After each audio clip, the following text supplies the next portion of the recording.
माता शबरी की कथा। बात भगवान राम के जन्म से पहले की है। जब भील आदिवासी कबीले के मुखिया अज के घर बेटी पैदा हुई थी। उसका एक नाम श्रमना और दूसरा नाम शबरी रखा गया। शबरी की माँ इंदुमती उसे खूब प्यार करती थी। बचपन से ही शबरी पशु पक्षियों की भाषा समझकर उनसे बातें करती और जब शबरी की माँ उसे देखती तो कुछ समझ नहीं पाती थी। कुछ समय बाद एक पंडित ने शबरी के परिवार को बताया कि वो आगे चलकर सन्यासी बन सकती है। इस बात का पता चलते ही शबरी के पिता ने उसका रिश्ता तय कर दिया। जैसे ही शादी का दिन नजदीक आया, शबरी के घर वालों ने खूब सारी बकरियां और अन्य जानवर घर के पास लाकर बांध दिए। एक दिन शबरी की माँ जब उसके बाल बना रही थी तो उसने माँ से पूछा, इतने सारे जानवर हमारे घर क्यों लाए गए हैं? माँ ने जवाब दिया, बेटी तुम्हारा विवाह होने वाला है, इसलिए हम लोगों ने इनका इंतजाम बलि के लिए किया है। तुम्हारी शादी के दिन ही बलि प्रथा होगी और फिर इनसे स्वादिष्ट भोजन बनाकर सबको परोसा जाएगा। यह सब सुनकर शबरी दुखी हो गई। काफी देर तक शबरी ने उन जानवरों को आजाद करने के बारे में सोचा। सोचते सोचते शबरी के मन में हुआ कि अगर ये जानवर यहाँ नहीं होंगे तो इनकी बलि रुक सकती है। ऐसा नहीं हुआ तो मेरे घर से कहीं चले जाने पर ही यह बलि रुकेगी। जब मैं ही नहीं रहूंगी तब न विवाह होगा और न ही बलि प्रथा। इससे मासूम जानवर बच जाएंगे। इसी सोच के साथ जानवरों को रखी गई जगह पर शबरी पहुंची। उसने सोचा कि उन्हें खोल देती हूँ, लेकिन वो ऐसा नहीं कर पाई। उसके बाद शबरी जंगल की तरफ भागने लगी। भागते भागते शबरी ऋषिमुख पर्वत पहुंच गई। वहां करीब 10,000 ऋषि रहा करते थे। शबरी को लगा कि वो भी इसी जंगल में किसी तरह ऋषिमुनियों की सेवा करके अपना जीवन जी लेगी। वो चुपचाप उसी जंगल में एक हिस्से में किसी तरह से रहने लगी।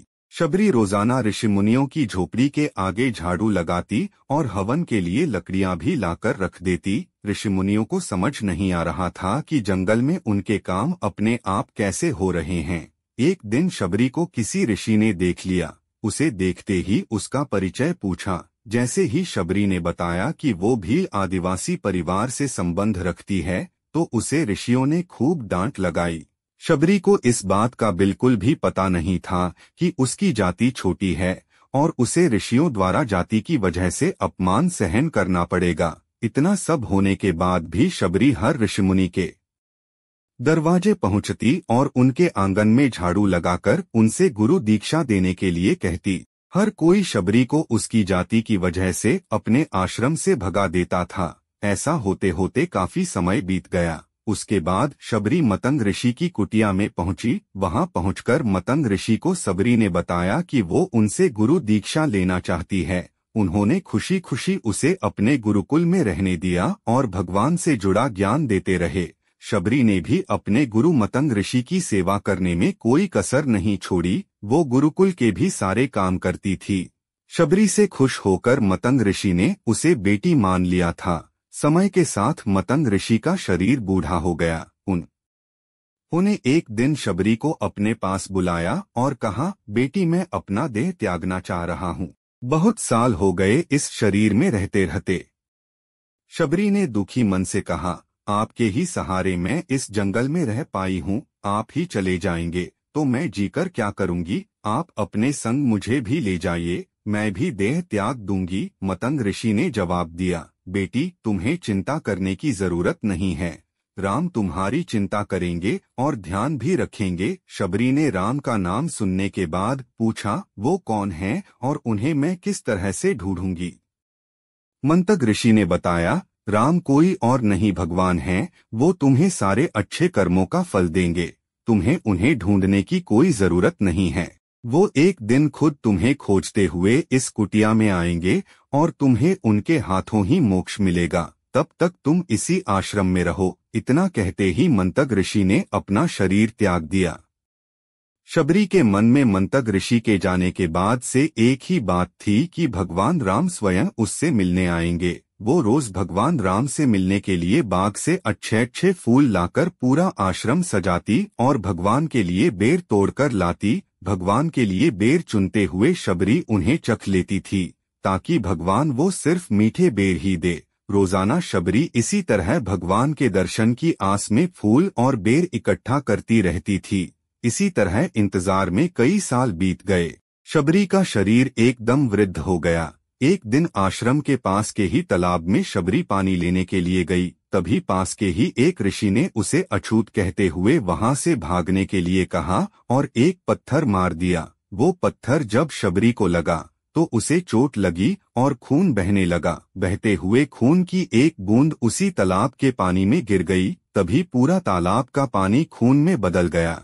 ये सब होता देखकर ऋषि ने शबरी को ही डांटा और कहा कि पापीन, तुम्हारी वजह से पूरा पानी खराब हो गया। रोज ऋषि उस पानी को साफ करने के लिए अपनी कई तरह की विद्याओं का इस्तेमाल करते। कई सारे जतन करने के बाद भी कुछ नहीं हुआ।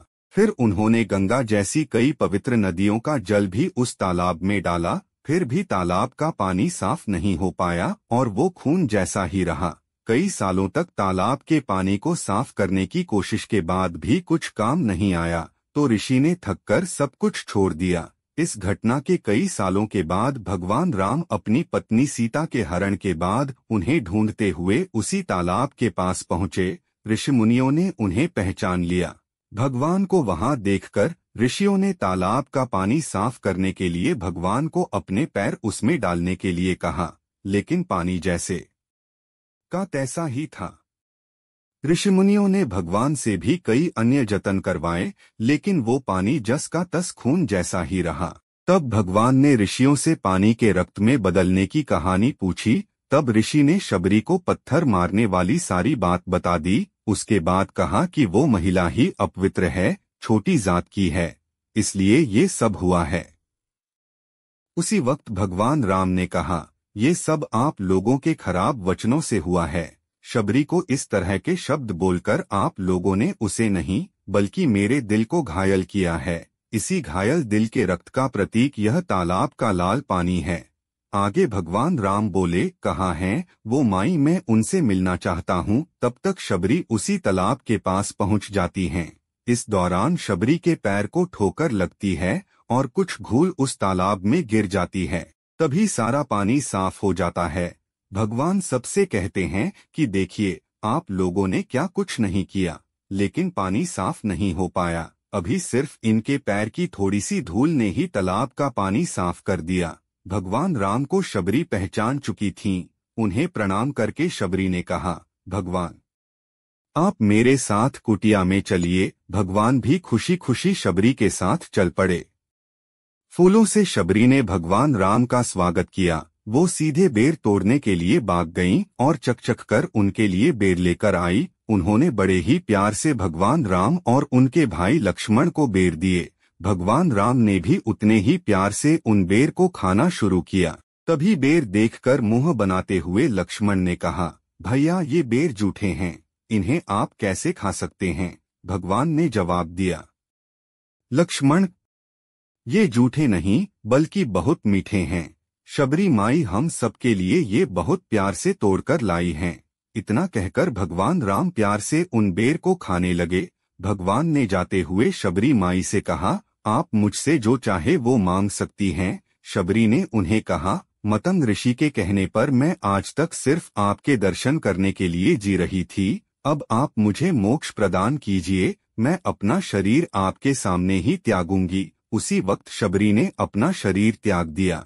भगवान राम ने अपने हाथों से उनका अंतिम संस्कार किया और सीता माँ की खोज में आगे बढ़ गए। इस तरह से ऋषि मतंग की बात सच साबित हुई और शबरी को भगवान राम के दर्शन भी हुए। तभी से भगवान राम को शबरी के राम भी कहा जाने लगा।